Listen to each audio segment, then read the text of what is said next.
जय जगन्नाथ। जय माँ विमला। भारत वर्षरे केतेक प्रमुख शक्तिपीठ मध्य श्री पुरुषोत्तम क्षेत्र स्थित शंखनाभी मंडल अधिष्ठित राजराजेश्वरी श्री विमला पीठ अन्यतम। तंत्र मतरे श्रीक्षेत्र में विराजित माँ विमला भैरवी और श्री जगन्नाथ को तांकर भैरव रूपे पूजा कराए। तंत्र चूड़ामणि ग्रंथर 13तम श्लोक वर्णित अच्छे जे उत्कले नाभिदेशश्च विरजा क्षेत्र मुख्यते विमला सा महादेवी जगन्नाथस्तु भैरव। वास्तव पक्षे श्री जगन्नाथ महाप्रभु और जोगमाया विमला परस्पर अभिन्न अटंती। देवी विमला संपर्क में बहु प्राचीन ग्रंथ मानक सूचना भी मिले। अनेक गवेषक मानक मतरे माँ विमला शुद्ध प्रभु स्वरूपा महाशक्ति अटंती। तांकु महाकाली, महालक्ष्मी और महासरस्वती सम्मिलित रूप से उपलब्धि कराए।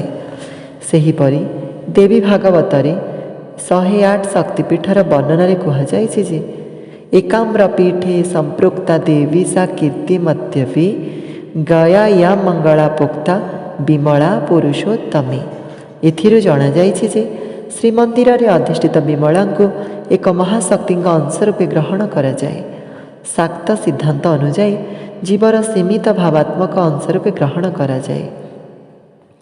श्रीमंदिर भव्य रत्न सिंहासन अधिष्ठित दारुब्रह्म रूपी चतुर्धा विग्रह पर अन्यतम मुख्य आकर्षण होउछन्ति श्रीक्षेत्रेश्वरी माँ विमला। भारतवर्षर विभिन्न अंचल प्रतिष्ठित शाक्तपीठ मध्य श्रीमंदिर में विराजित माँ विमला पादपीठेश्वरी नाम सुप्रसिद्ध अटंती। श्रीक्षेत्रेश्वरी माँ विमलांकर 16 पूजा समय दुर्गा माधवंकर एकत्र अवस्थान और पूजा अनुष्ठित हुए। यही समय 8 दिन थरे विमान रे दुर्गा और माधव दोल मंडप साहिस्थ नारायणी मंदिर को विजे करिथांते।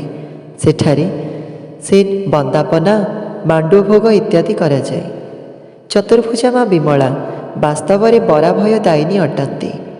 तांकु भुवनेश्वरी बीज मंत्र ह्रींग्रे पूजा कराए। शारदीय 16 पूजा बेले पुरी निकटस्थ वीर नरसिंहपुर रथ सामंत वंशर ब्राह्मण पूजक तांको भुवनेश्वरी पूजा पद्धति अनुजाई पूजा करि आसुछन्ते।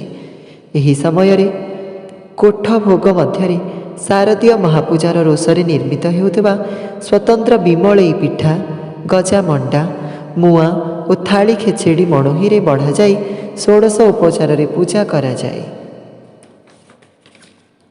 एही दिन मानकरे श्रीजीव मानकर 3 बाड़े जहाँ भोग लगे सबु देवी पाखक आसी बेलपत्र पढ़ी पुनः नैवेद्य होता है। एतद् व्यतीत शेष 3 दिन अर्थात महासप्तमी, महाअष्टमी, महानवमी रे विमला देवी मंदिर ठारे अस्थायी भाव रोषघर निर्मित होई शंखुड़ी भोग प्रस्तुत पूर्वक नैवेद्य होता है। 16 पूजा अवसर रे माँ विमला देवींकर 11टी बेश बदान्य व्यक्ति विमला मंदिर सेवक और धार्मिक अनुष्ठान द्वारा अनुष्ठित हेउथिबा जणा जाए। तन्मध्यरे वनदुर्गा बेश, भुवनेश्वरी बेश, नारायणी बेश, श्री बगलामुखी बेश, जयदुर्गा बेश, उग्रतारा बेश, मातंगिनी बेश, दशभुजा बेश, राजराजेश्वरी बेश, हरचंडी बेश, सिंहवाहिनी बेश इत्यादि अंतर्भुक्त अटे। महाप्रभु श्री जगन्नाथ दर्शन पर श्रीमंदिर द्वितीय मुख्य मंदिर तथा प्रसिद्ध शाक्तपीठ रूपे यह प्रसिद्धि रही। श्रीमंदिर को दर्शन उद्देश्य आसुथिबा अधिकांश दर्शनार्थी तथा देवी भक्त माँ विमला मंदिर को आगमन पूर्वक देवी दर्शन करी अपार कृपा और मनोवांछा पूर्ण करिथांती। केतेक मानसिकधारी व्यक्ति एही मंदिर रे ब्राह्मण पंडित मानक द्वारा चंडीपाठ मध्य करैथांती। परम रहस्यमयी माँ विमला दैनंदिन स्वतंत्र भोग नहीं। प्राचीन समय श्री जगन्नाथादि दारु विग्रह को निवेदित अन्न महाप्रसाद देवी को समर्पण कराजिबार विधि अत्यंत प्राचीन समय प्रचलित रही। एणु माँ विमला कैवल्य लोलुपिनी कहुए।